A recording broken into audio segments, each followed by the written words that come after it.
જય હિન્દ, જય ભારત. નમસ્કાર દોસ્તો, હું કરમટા કુલદીપ.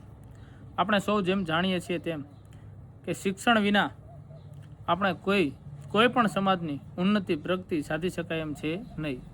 શિક્ષણ એ સિંહણનું દૂધ છે, જે પીશે એ ત્રાળ પાડશે.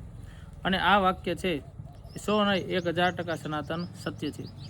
આપણે સૌ જાણીએ છીએ કે શિક્ષણનું જીવનમાં મહત્ત્વ કેટલું અનેરું રહેલું છે. હું ખાસ વાત કરવા જઈ રહ્યો છું તુરખાની. બોટાદ જિલ્લાનું જે તુરખા ગામ છે, આ તુરખા ગામમાં જે પ્રાથમિક શિક્ષણ મેળવનારા બાળકો છે, એમાં પ્રાથમિક શિક્ષણમાં આપણે જાણીએ છીએ કે ધોરણ 1 થી 8નો સમાવેશ થાય છે. એમાં ખાસ કરીને રબારી સમાજ અને દેવી પૂજક સમાજમાં ધોરણ 6 થી 8 વચ્ચે ભણતા બાળકોમાં ડ્રોપ આઉટ રેશિયો ઘણો બધો વધારે છે. ડ્રોપ આઉટ રેશિયો એટલે શું મિત્રો? કે જે બાળક છે ધોરણ 6માં ભણતો ઉઠી જાય, ધોરણ 7માં ભણતો ઉઠી જાય, ધોરણ 8માં ભણતો ઉઠી જાય. આવું સૌથી વધારે રબારી અને દેવી પૂજક સમાજમાં બને છે કે ધોરણ 6 થી લઈને 8 સુધીમાં એ દીકરા દીકરીઓને ભણતા ઉઠાડી લે છે. તો મારી બે હાથ જોડીને રબારી સમાજ અને દેવી પૂજક સમાજને નમ્ર વિનંતી છે કે કોઈ પણ પ્રકારના કારણ હોય, કોઈ પણ પ્રકારની સમસ્યા હોય, આપણે આપણા દીકરા કે દીકરીને ધોરણ 6 થી 8 વચ્ચે ભણતા ન ઉઠાડીએ. કદાચ ભવિષ્યમાં કોઈ એવો કાયદો ઘડાય કે જ્યાં પ્રાથમિક શિક્ષણ આપણા બાળક માટે ફરજિયાત બની જાય, તો એવા સમયે ધોરણ 8 પાસ સુધી તો આપણા બાળકને ઓછામાં ઓછું ભણાવીએ. સરકાર આપણને ધોરણ 12 સુધીની મફત સવલત આપે છે. પ્રાથમિક, માધ્યમિક, ઉત્તર માધ્યમિક બધું શિક્ષણ મફત સરકાર દ્વારા આપવામાં આવે છે. તો ભલે એવું બની શકે કે કોઈને કોઈ કારણોસર કોઈકને કોઈક એવી સમસ્યાઓ નડતી હોય કે ધોરણ 6 થી 8માં આપણે આપણા બાળકને સ્કૂલે નથી મોકલતા, તો હું ખાસ કરીને રબારી સમાજ અને દેવી પૂજક સમાજને વિનંતી કરું છું. કારણ કે આજે હું તુરખા પ્રાથમિક શાળાએ જ્યારે મુલાકાતે ગયો ત્યારે મને જાણવા મળ્યું કે સૌથી વધારે ધોરણ 6 થી 8 વચ્ચે ડ્રોપ આઉટ થાય છે. તો હું રબારી સમાજ, દેવી પૂજક સમાજ અને 18 વર્ણના દરેક સમાજને વિનંતી કરું છું કે આપણા બાળકોને વધુમાં વધુ શિક્ષિત કરીએ, વધુમાં વધુ આગળ લાવીએ. કારણ કે જેટલું શિક્ષણ મેળવેલું હશે એટલો જ ભવિષ્યનો સમય છે એ શિક્ષિત સમય છે. શિક્ષણ વગર આપણે ક્યાંય કોઈ કાર્ય કરી શકતા નથી. હવે આપણે જાણીએ છીએ કે બસ સ્ટેન્ડ છે, બસ સ્ટેન્ડમાં પણ બસ સ્પોટ લખેલું જોવા મળે છે. આપણે જાણીએ છીએ કિલોમીટરના થાંભલા હોય છે, એમાં પણ આપણે ઇંગ્લિશના અક્ષરો જોવા મળે છે.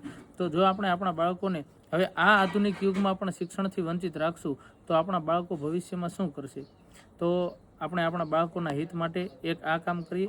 અને બીજું કે આજે જ્યારે તુરખા પ્રાથમિક શાળાની મુલાકાતે ગયો ત્યારે ત્યાંથી જાણવા મળ્યું કે મધ્યાહન ભોજન યોજના છે એ ખૂબ સરસ ગુણવત્તાઓ એમાં ભોજન બનાવવામાં આવે છે. પરંતુ મધ્યાહન ભોજન યોજના અંતર્ગત જે બાળકોને બેસવાનું હોય છે એ જગ્યા માટેનો પૂરતો શેડ છે ત્યાં બનાવવામાં આવેલો નથી. તો શક્ય એટલું આના માટે પણ પંચાયત દ્વારામાં વિચારવામાં આવે કે આગળ શું કરી શકીએ એમ છીએ. મધ્યાહન ભોજન યોજના માટેનો શેડ પણ બનાવીએ અને સાથે સાથે બાળકો માટે છે એ રમતગમતનું મેદાન પણ ત્યાં શક્ય બને એ માટે આયોજન કરીએ.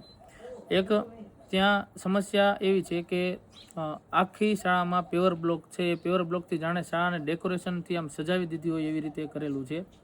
હવે બાળકના શારીરિક સર્વાંગી વિકાસ માટે જે બાળક નાના ધોરણમાં ભણતું હોય એટલે કે પ્રાથમિક ધોરણમાં ભણતું હોય ત્યારે બાળકને શારીરિક કસરતની સૌથી વધારે જરૂર પડતી હોય છે. તો શારીરિક કસરત કરવા માટે ખોખો છે, કબડ્ડી છે, દોડ છે, આવી બધી રમતો રમવાની હોય. હવે મેદાન આખું પેવર બ્લોકથી એટલું સજાવેલું છે કે મેદાનમાં આવી કોઈ શારીરિક રમતો રમાડી શકાય એવું છે નહીં. તો આવી કોઈ જરૂરિયાતો ત્યાં પેવર બ્લોકની હતી નહીં. જે રોડ રસ્તા ઉપર વાહનો સતત અવર જવર હોય છે, સતત માણસો જે વિસ્તારમાં રહે છે એવા ગીચ વિસ્તારવાળા જે વિસ્તારો છે ત્યાં શેરી છે એ ખાડા ખાબોચિયાથી ભરેલી છે. અને જ્યાં શાળામાં રમતગમતનું મેદાન આપવાની જરૂરિયાત છે ત્યાં પેવર બ્લોક નાખી દીધા છે. તો આવો અણધડ વહીવટ ના કરીએ અને શક્ય એટલું આપણા તુરખા ગામના દરેક સમાજના લોકોને પૂરી સુવિધાઓ મળે, શિક્ષણયુક્ત સમાજ આપણો બને, એ દિશામાં આપણે આગળ વધીએ. ખાસ કરીને એક ત્યાં મર્યાદા એવી પણ જાણવા મળી કે ફિલ્ટરની સુવિધા છે, ત્યાં આપણી પાસે સારું એવું કુલર છે, ઠંડુ પાણી પણ થઈ શકે છે. પણ એક મર્યાદા એવી છે કે ત્યાં મીઠું પાણી નથી. તો હું તુરખા ગ્રામ પંચાયતને વિનંતી કરું કે ત્યાં મીઠા પાણીની સુવિધા બને.